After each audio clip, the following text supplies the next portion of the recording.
we are going to start with the throttle position sensor. Throttle position sensor. This is a critical sensor. Where is located? Normally it's located on the TBI, on the flap. The shaft where the flap of the TBI, in one end is the throttle position sensor. This is the sensor that administrates the amount of air entering in the combustion chamber. This is critical, especially in gasoline engines. This is an important sensor. Depending on the position of that sensor, the flap open more or less, and you have less air or more air entering in the combustion chamber. And we are going to check the codes. Those are the most common codes. PO 120 until 124, 220 and 229. And those are the DTC codes, 21 and 22, related with those problems related with throttle position sensor codes. Alright, and now we are going to check cause.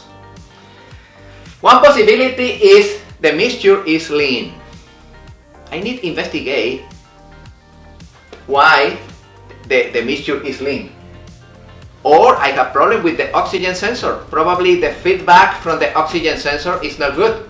Normally, when you have problem with the throttle position sensor, those problems are related also with the oxygen sensor. Those sensors are brothers. Yes, probably the oxygen sensor is clogged. You need to replace the oxygen sensor. You need to remove the oxygen sensor and verify what happened.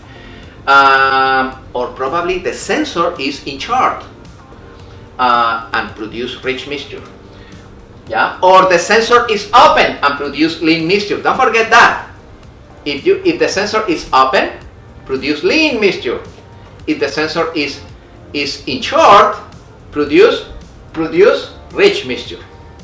We are going to start with the camshaft position sensor. Where is located?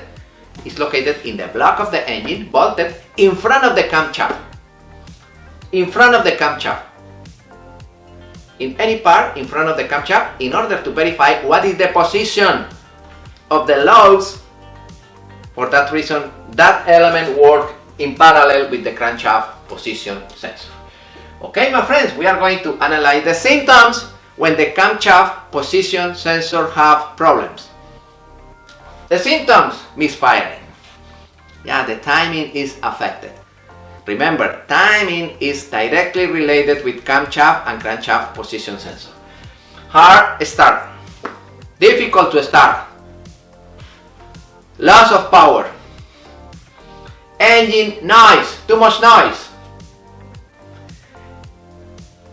Lock the transmission in a single gear.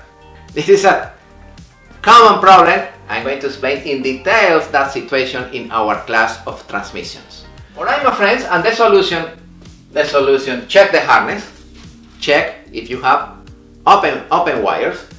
Check the fuses, the box of the fuses. Check the ground wires, install another ground if it's necessary, check the spark plugs, the order of the wires, check the firing order, clean the harness connector with the electronic cleaner, and check the input and output signal from the computer. This is camshaft position sensor. Right now we are going to analyze the crankshaft. Is pretty similar. The procedure is pretty similar. Be careful, the crankshaft position sensor in some engines, especially if the engine is in a generator. If you have a generator and you have problem with the crankshaft sensor, probably you have a problem in the generator of low frequency or high frequency, because there are generators that use the crankshaft position sensor to calibrate the frequency. Alright? Be careful. If the engine is in a generator and you have problems of frequency, it's possible that you have problems on the crankshaft position sensor. Alright, and those are the DTC codes. Okay, and right now we are going to check once again the wires. With the engine running, check once again AC voltage. It's exactly the same like the camshaft position sensor at the sensor plug. The reading should be around 200 millivolts AC. With sensor removed, you can check. I explained. If the engine is off, remove the cable and you can check resistance. And the resistance should be 0. 0 is a short, internal short, or infinite is an open.